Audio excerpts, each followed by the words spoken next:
okay lang at wala umanong hinanakit si Presidential Sister at Senator Amy Marcos matapos itong 2 beses na magkasunod na laktawan ni Pangulong Bongbong Marcos nang i-endorso nito ang senatorial slate ng alyansa noong nakalipas na linggo.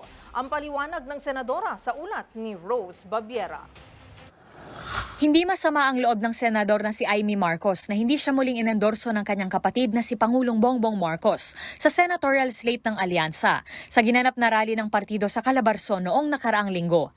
Sa mga nabanggit na rally, 11 lang ang binanggit ni PBBM sa kanyang endorsement speech. Ayon kay Senator Marcos, okay lang sa kanya at hindi na niya ito alintana dahil nakatutok-an niya siya sa pagsisiyasat sa pagkuha kay dating Pangulong Rodrigo Duterte sa Pilipinas patungong dahig.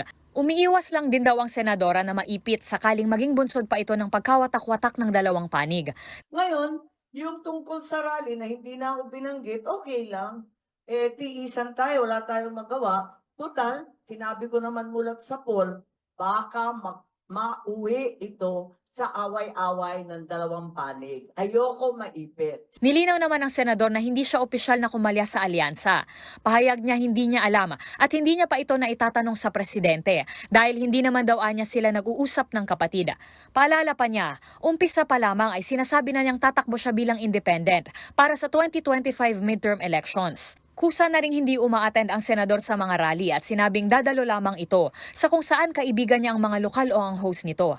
Giit ng senador, mas mahalagang bigyan ng atensyon ang kaso ni Duterte sa ICC kaysa sa eleksyon, sa kampanya at maski sa politika dahil nakataya rito ang soberanya ng bansa. Kasunod ng investigasyon ng Senate Committee on Foreign Relations sa pag-aresto kay Duterte na pinangunahan ni Senator Marcos, ay maaari na anyang maglabas ang komite ng preliminary findings ukol dito dahil mahaba-habang pag-aaral pa ang dapat gawin bago pa ito makapag-issue ng rekomendasyon.